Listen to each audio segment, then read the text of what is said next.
जिस इंसान से आप बेइंतहा मोहब्बत करते हो, जिस इंसान के लिए आप हर कुछ करने के लिए तैयार हो, आप अपने लाइफ का सारा अटेंशन उस इंसान की खुशी के लिए उसमें इन्वेस्ट कर रहे हो, वो कैसे खुश रहेगा, उसको वो कैसे अपने लाइफ में सक्सेस पाएगा, उसकी कैरियर के बारे में तमाम सारी चीजें जो आपके बस में है आप उसके लिए कर रहे हो ताकि वो इंसान खुश रह पाए।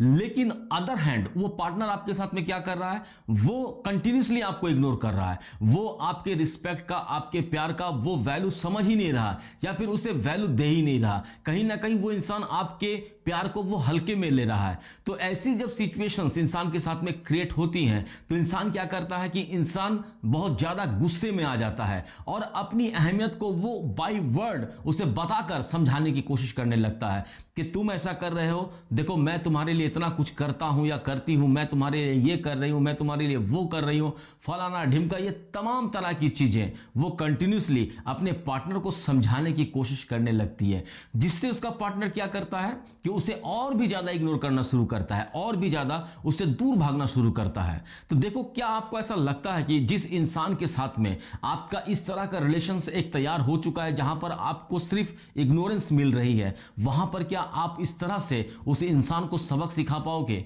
उस इंसान को इस बात का एहसास दिला पाओगे कि आपकी भी कोई वैल्यू है और आपकी भी कोई रिस्पेक्ट है? तो क्या इस तरह के बिहेवियर से उस इंसान को आप समझा पाओगे? मैं कहता हूं कभी नहीं सकोगे, ये इम्पॉसिबल है, क्योंकि इस तरह के बिहेवियर ये नेचुरल है और इस तरह का बिहेवियर आमतौर पर सभी लोग करते हैं। लेकिन आपको क्या करना है?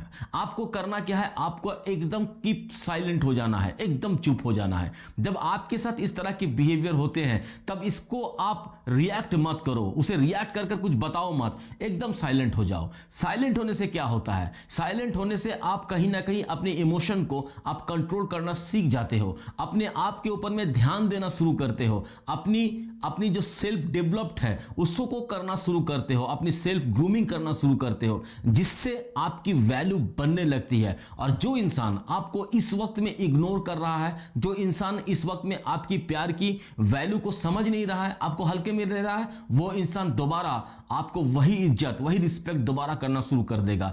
तो हेलो फ्रेंड्स, मैं हूं अशरफ और आप इस वक्त देख रहे हो लाइफ विद अशरफ में। अगर चैनल पे नए हो तो प्लीज चैनल को सब्सक्राइब कर दो, अगर ऑलरेडी चैनल को सब्सक्राइब कर रखा है तो आप लोगों का बहुत बहुत शुक्रिया। तो चलो वीडियो करते हैं स्टार्ट। अगर आपका पार्टनर इस वक्त आपको इग्नोर कर रहा है, आपके प्यार को हल्के में ले रहा है और आप चाहते हो कि उस इंसान को सबक सिखाना, यानी कि कहीं ना कहीं अपनी अहमियत को आपको उसको समझाना, उसको बताना है, तो देखो आप इंपॉर्टेंट हो, है ना। आपके साथ में इस तरह का बिहेवियर हो रहा है तो कहीं ना कहीं आप इस बात को फील कर पा रहे हो कि आपको इग्नोर किया जा रहा है, आपको अपने रिलेशनशिप में वो रिस्पेक्ट, वो वैल्यू नहीं मिल रही है जिसकी एक्सपेक्टेशंस आप करते हो, यानी कि इसलिए आप ये वीडियो देख रहे हो। तो आपको अपनी वैल्यू पता है, आपको अपनी अहमियत पता है, लेकिन अपनी वैल्यू खुद को पता होने से तो कोई फायदा है नहीं। जब तक आपकी वैल्यू, आपकी अहमियत सामने वाले इंसान को पता ना चले, उसको इस बात का एहसास ना हो, तब तक आपकी वैल्यू और आपकी अहमियत की कोई वैल्यू नहीं है, मतलब कि कोई वेट नहीं है उसका।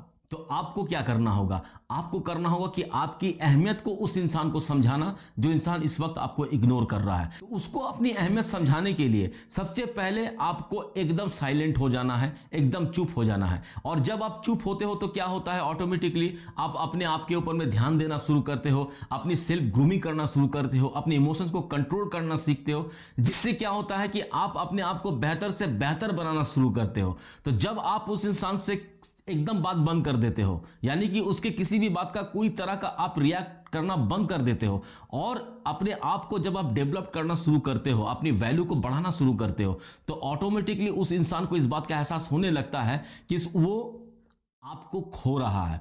देखो, जो इंसान को आप के बिना रहने की आदत है ना, इस वक्त में जब पार्टनर आपको इग्नोर कर रहा है तो कहीं ना कहीं वो इस बात को प्रूव कर रहा है कि उसकी लाइफ में आप हो या ना हो वो बेहतर है। तो उसको ये भी दिखाना बहुत जरूरी है, अगर तुम्हारे लाइफ में मेरी कोई इंपॉर्टेंसी नहीं है तो मेरे लाइफ में भी तुम्हारी कोई इंपॉर्टेंसी नहीं है। अगर तुम मेरे बिना रह सकते हो तो मैं भी तुम्हारे बिना बेहतर से बेहतर रह सकती हूं।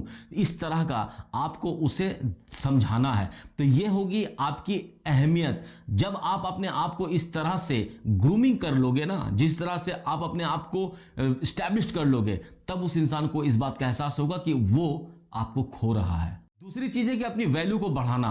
देखो कभी भी कोई इंसान आपकी वैल्यू तब तक नहीं करेगा जब तक आप अपनी वैल्यू को अपने आप रियलाइज नहीं कर पाओगे।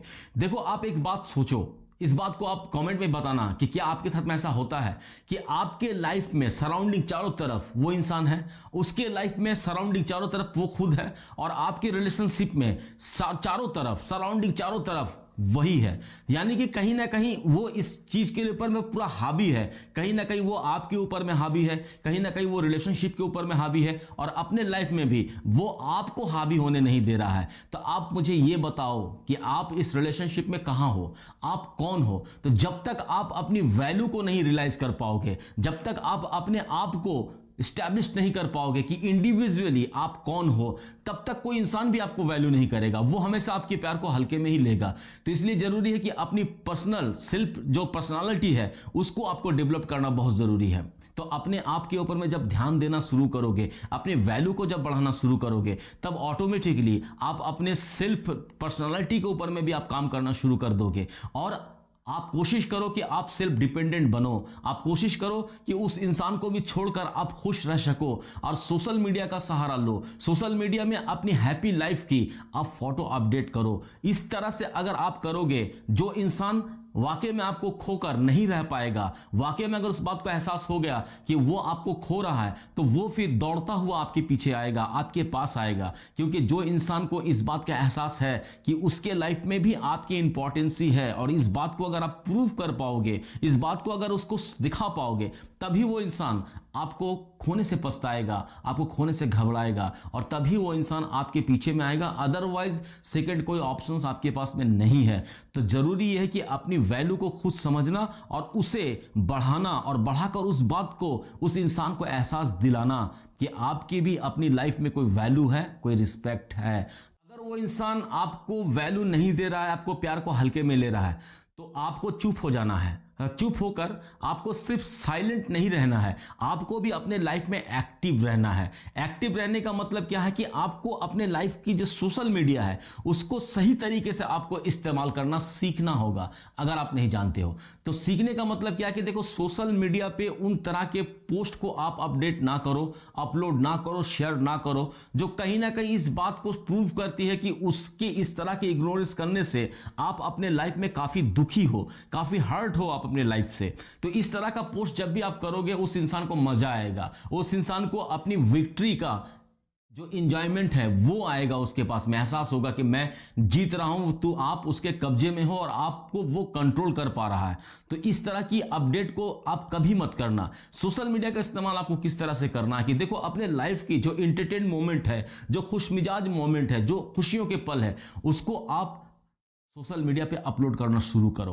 देखो, सोशल मीडिया पे हमेशा एक्टिव रहने की जरूरत भी नहीं है। सोशल मीडिया का यूज मतलब क्या है कि आप जब उसके साथ में डिस्कनेक्ट कर रहे हो अपने आप को, आप जब उससे अपनी आप दूरी बना रहे हो चुप रहकर, तब आपको सोशल मीडिया में चिल्लाने की जरूरत नहीं है। कई सारे लोग की आदत होती है कि अपने हर दिन का, डे बाय डे का अपडेट सोशल मीडिया पे देते रहते हैं। तो इस तरह से भी आपको वहां से थोड़ा सा बैक होना है, थोड़ा सा पीछे आना है। आपको अपनी लाइफ की हर अपडेट सोशल मीडिया पे अपडेट करने की जरूरत नहीं है। बस वो स्पेशल मोमेंट, उस स्पेशल मोमेंट जब आप उसको इस बात का एहसास करा पाओगे कि उसके ना रहने से भी आप अपनी लाइफ में बहुत ज्यादा खुश हो, और उसके इग्नोरेंस करने से आपके लाइफ में किसी भी तरह का कोई भी इफेक्ट नहीं पड़ता है, आप अपने लाइफ में बेहद खुश हो। तो इस तरह से भी आपको सोशल मीडिया को यूज करना है।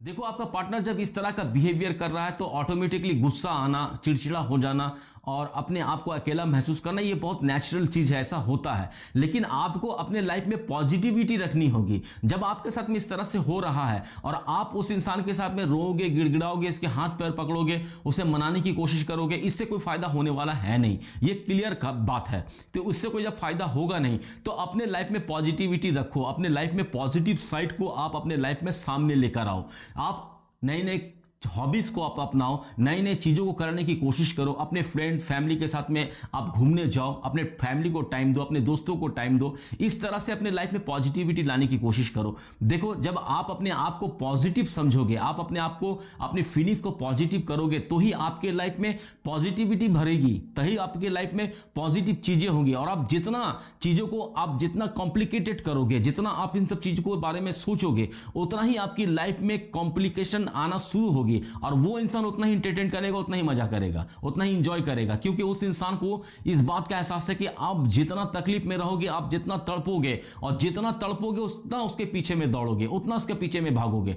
तो ये जो दौड़ना भागना है आपके लाइफ का, इसको आपको बंद कर देना होगा और बंद कर कर आपको इस वक्त अपनी पॉजिटिव साइड को आगे लाना होगा कि मैं खुश हूं। देखो एक बात याद रखना कि जिस इंसान को बहुत ही इजी बहुत चीज मिल जाती है, उस चीज की कोई कदर नहीं होती है। इंसान का ये ह्यूमन बिहेवियर है कि इंसान को बहुत ही इजी कुछ अगर मिल गया ना तो फिर उस चीज की कदर नहीं होती। और ह्यूमन बिहेवियर एक चीज और भी है कि जो चीजें उनको ना मिलने की चांसेस ज्यादा रहते हैं, उन चीजों के पीछे में वो ज्यादा भागता है। तो इसलिए जरूरी है कि आप अपनी पॉजिटिविटी को सामने लेकर आओ और आप जब पॉजिटिव रहोगे, आप जब खुश मिजाज रहोगे, आप जब अपने लाइफ में इंजॉय कर रहे होगे, तब उस इंसान को इस बात का एहसास होगा कि उसके इग्नोरेंस से भी आपकी लाइफ में कोई इफेक्ट नहीं हो रही है, यानी कि आप अपने लाइफ में खुश हो। तब उस इंसान के मन में एक हलचल पैदा होगी, एक सवाल पैदा होगा कि आखिर हुआ क्या है आपके साथ में। आपकी उसके इग्नोरेंस करने के बाद भी आप कैसे इतना खुश रह सकते हो, कैसे आप अपने लाइफ में इतना इंजॉय कर सकते हो, कैसे आप अपने लाइफ में इतना कूल रह सकते हो, इतना शांत रह सकते हो, जबकि वो आपको इग्नोर कर रहा है। तो इस तरह का अगर आप बिहेवियर करते हो, अपने आप को पॉजिटिव रखते हो, तब उस इंसान को इस बात का एहसास होगा कि वो अपने लाइफ से कोई इंपॉर्टेंट चीज जो सिर्फ उसकी है वो खोने जा रहा है। फिफ्थ एक फाइनल चीज मैं आपको बताता हूं कि देखो, इन तमाम चीजों को करने से पहले या करने के बाद या इसके बीच में आपको एक काम और करना है कि नो कॉन्टेक्ट रूल को आपको थोड़ा सा फॉलो करना है। देखो, जब चीजें ऐसी बुरी होती हैं आपके साथ में ना, जब आपको इग्नोर किया जाता है, आपके प्यार की वैल्यू को नहीं समझा जाता है, जब आपको हल्के में लेना शुरू किया जाता है ना, तब थोड़ा सा नो कॉन्टेक्ट रूल को फॉलो करना जरूरी है। देखो, नो कॉन्टेक्ट रूल को फॉलो करने का मतलब ये नहीं कि टोटली आप उससे डिस्कनेक्ट हो जाओ। टोटली डिस्कनेक्ट होने से क्या होगा कि चीजें बेहतर होने से और ज्यादा बिगड़ जाएंगी। यहां पर नो कॉन्टेक्ट रूल का मतलब होता है कि आप उसके फोन, उसके मैसेज का आप क्विक आंसर मत करो। जैसे पहले उसका एक मैसेज आता था, आप क्विक उसका रिप्लाई करती थी, उसका फोन आता था, आप क्विक रिस्पॉन्स करती थी, लेकिन अब आपको थोड़ा सा वेट करना बहुत जरूरी है, थोड़ा सा डिले करना बहुत जरूरी है कि क्विक आंसर करने से आपको बचना होगा। अपने तरफ से फोन मैसेज करना थोड़ा सा कम कर देना होगा, मतलब कि 2-3 दिन 4 दिन का गैप आपको मेंटेन करना है अपने तरफ से फोन मैसेज करने से। आपको रिश्ता तोड़ना नहीं है, आपको उसको सिर्फ सबक सिखाना है, तो उसको इस बात का एहसास दिलाना है कि आपकी भी इंपॉर्टेंसी है, आपकी भी अपनी वैल्यू है, आपकी भी रिस्पेक्ट है, जिसे उसको करना चाहिए। इस बात का एहसास करवाना चाहते हो आप, इसलिए इन सब चीजों को फॉलो करना है। नो कॉन्टेक्ट रूल में, नो कॉन्टेक्ट रूल में जब आप इस तरह का बिहेवियर करते हो ना कि उसका फोन मैसेज का क्विक आंसर नहीं करते हो मगर क्विक आंसर नहीं करते, आप 2-3 दिन 4 दिन का गैप लेकर उसे मैसेज करते हो या फोन करते हो, और जब वो इंसान आपसे बात करने की कोशिश करे, आपने फोन पिकअप कर लिया या आपने जब कॉल किया उसने फोन पकड़ा, तो बात करने में उतना इंटरेस्ट शो मत करो आप। देखो, उसको इस बात का एहसास दिलाना बहुत जरूरी है कि लाइफ में उसकी उतनी इंपॉर्टेंसी नहीं है जो पहले हुआ करती थी। पहले उसको जितना इंपॉर्टेंसी आप देते थे, अब उसके आपके लाइफ में उसकी उतनी इंपॉर्टेंसी नहीं है। इस बात का एहसास उसको दिलाना होगा, क्योंकि इंसान की, मैंने पहले बताया कि फितरत होती है कि जिसके पीछे आप जितना भागोगे वो उतना ही दूर चला जाएगा आपसे, और जिससे आप जितना पीछे भागोगे, जिससे आप दूर भागोगे ना, वो इंसान दौड़ता हुआ आपके पीछे आना शुरू करेगा। तो इस तरह से जब वो इंसान अगर मान लो आपसे बात करने की कोशिश भी कर रहा है, तो अगर आप बात भी कर रहे हो उससे, तो उसके बातों में, अपने बातों में ऐसा आपको बिहेवियर लाना होगा कि मैं बहुत ज़्यादा इंटरेस्टेड नहीं हूं तुमसे बात करने में, जो पहले हुआ करती थी, जितना एक्साइटेड हुआ करती थी तुमसे बात करने में, अब मैं उतना एक्साइटेड नहीं हूं। तो इस बात का एहसास दिलाना होगा आपको। देखो, नो कॉन्टेक्ट रूल का मतलब है कि उसे सिर्फ एहसास दिलाना है, एकदम टोटली रिलेशनशिप को खत्म नहीं करना है। अगर आप टोटली नो कॉन्टेक्ट रूल को फॉलो करते हो, कंटिन्यूसली करने जाते हो, तो चीज़ें बेहतर होने से और ज़्यादा बिगड़ जाएंगी। तो मैं आपसे सिर्फ इतना कहूँगा कि देखो, जो इंसान आपको इग्नोर करता है, आपकी वैल्यू को नहीं समझता है, उस इंसान के पीछे में रोने गाने से, उस इंसान के पीछे में दौड़ने से तो बेहतर है कि आप अपने आप को आप बेहतर से बेहतर बनाने की कोशिश करो। देखो, जब इंसान अपने आप को बेहतर बनाता है, अपनी वैल्यू को जब बढ़ाता है, अपनी सेल्फ ग्रूमिंग करता है, तो ऑटोमेटिकली वो लोग जो उसे इग्नोर कर रहे थे, वो लोग दौड़ते हुए आपके पीछे आएंगे, आपकी वैल्यू को समझेंगे, आपकी रिस्पेक्ट को समझेंगे। तो जरूरी यह है कि जब इंसान आपके साथ में इस तरह का बिहेवियर करता है, तो उसे उसके हाल पर छोड़कर आप अपने ऊपर में काम करना शुरू कर दो, अपने आप को लेकर थोड़ा सा बिजी हो जाओ। आपके लाइफ में भी बहुत सारे ड्रीम्स हैं, बहुत सारे हॉबीज हैं, बहुत सारे गोल गोल्स आपने भी अपनी लाइफ में सेट कर रखे होंगे, उन सब चीज़ों के ऊपर में भी अपना टाइम थोड़ा सा दो, अपने टाइम थोड़ा सा इन्वेस्ट करो। अब उस इंसान को उसके हाल पर छोड़ दो। तो जब आप इन सब चीज़ों को फॉलो करोगे तो वो इंसान आपके पीछे में दौड़ता हुआ भागता हुआ आएगा। देखो, चुप हो जाना है ना, जब ऐसे सिचुएशन में सिर्फ चुप हो जाने का मतलब नहीं कि मुंह बंद, भीतर से भी चुप हो जाना। कई बार लोग ऐसा मुझे भी कहते हैं कि भैया उसके बिना रह नहीं पाऊंगी, अगर ऐसा मैं करूंगी, ऐसा मैं करूंगा तो मुझे छोड़कर चली जाएगी। एक प्लेन सिंपल बात है कि देखो, जब नाराज़गी होती है इंसान को, जब इंसान के दिल में तकलीफ होती है तो इंसान दो ही तरह का रिएक्ट करता है। एक होता है या तो चुप हो जाता है, या तो फिर वो बहुत ज़्यादा रिएक्ट करना शुरू करता है, बहुत ज़्यादा बोलना शुरू करता है। तो बहुत ज़्यादा बोलने से, बहुत ज़्यादा रिएक्ट करने से चीज़ें और भी बेहतर होने से बिगड़ती हैं। चुप हो जाने से क्या होता है कि आप अपने आप को इमोशनली बहुत कंट्रोल कर पाते हो। उस इंसान को भी ये सोचने का मौका मिलता है कि उसने अपनी लाइफ में ऐसे कुछ गलतियां की हैं जिसकी वजह से आप इतनी साइलेंट हो गई हो, इतनी चुप हो गई हो आप। तो उस इंसान को भी समझने का मौका मिलता है। अगर वो इंसान इन सब चीज़ों को नहीं फील कर पाता, नहीं समझ पाता, तो वो इंसान आपके लायक है नहीं, वो इंसान आपको प्यार करता ही नहीं है। क्योंकि जिस इंसान को आपके चुप हो जाने से कोई फर्क नहीं पड़ता, वो इंसान कभी भी आपको प्यार नहीं कर सकता। तो ये सब चीज़ें हैं, ये सब चीज़ों को आपको रियलाइज़ करना होगा कि आपको चुप भी रहना है, और चुप रहकर ये बात क्यों भी एहसास करवाना है कि हाँ मैं चुप हूँ। तो वो उसका रिएक्शंस क्या होता है, उसकी एक्टिविटीज़ क्या होती है ना। कि एक इंसान जब सचमुच आपको प्यार करता है, जो इंसान आपको सचमुच आपको दिल से प्यार करता है, तो आपके चुप हो जाने से उसको बहुत ज़्यादा फर्क पड़ेगा, बहुत ज़्यादा फर्क पड़ेगा। उसको बेचैनी पैदा होगी, उसके दिमाग में बहुत सारी बातें चलने शुरू होंगी, अगर वो सचमुच आपको प्यार करता होगा तो। और अगर चला गया तो वो इंसान कभी भी आपको प्यार नहीं करता है। वो सिर्फ आपके पास में, आपके लाइफ में कुछ चीज़ों को हासिल करने के लिए आया होगा, या चीज़ें हासिल हो गई होंगी या फिर होने में लेट हो रही होंगी, इसीलिए वो इंसान आपको छोड़कर चला गया होगा। तो इसलिए देखो, फ्यूचर में क्या होगा, क्या बुरा होगा, क्या अच्छा होगा, ये सोचने से बेहतर है तो आज की आपकी लाइफ में क्या बेहतर हो सकता है, उन सब चीज़ों के ऊपर में ज़्यादा फोकस करो आप, उन सब चीज़ों के ऊपर ज़्यादा ध्यान दो। कई सारे लोग कहते हैं कि भूल नहीं पाता मैं। देखो, भूलना ना भूलना ये आपके ऊपर में है। देखो, चीज़ें जो आपको तकलीफ देती हैं, उन सब चीज़ों को दूर रखना ही आपकी ज़िंदगी के लिए बेहतर है। तो आज के वीडियो में बस इतना ही। मुझे उम्मीद है कि वीडियो आपको ज़रा सा भी हेल्पफुल लगा होगा। अगर वीडियो आपको अच्छा लगा होगा तो एक कमेंट करना। और हाँ, क्या आपके लाइफ में ऐसा कोई सिचुएशंस आया है, या आपको वैल्यू नहीं मिल रही है, आपको इग्नोर किया जा रहा है, और आप कोशिश कर रहे हो कि इन सब चीज़ों से उभरने के आप नहीं कर पा रहे, तो वो भी मुझे कमेंट में ज़रूर बताना। अगर आपका कोई पर्सनल प्रॉब्लम्स है, उससे भी मुझे इंस्टाग्राम पे मुझे फॉलो कर लेना, वहाँ पर भी मुझे डीएम करना। वहाँ पर मैं कोशिश करता हूँ कि लोगों को पर्सनली उसके साथ में बात कर उनकी प्रॉब्लम को सोल्यूशन देने की। तो आप मुझे इंस्टाग्राम पर भी फॉलो कर सकते हो। अगर चैनल पर नए हो तो प्लीज़ चैनल को सब्सक्राइब कर लेना। ऑलरेडी चैनल को सब्सक्राइब कर रखा है तो आप लोगों का बहुत बहुत शुक्रिया। बहुत खुश रहो, बहुत मज़े में रहो। Thank you very much.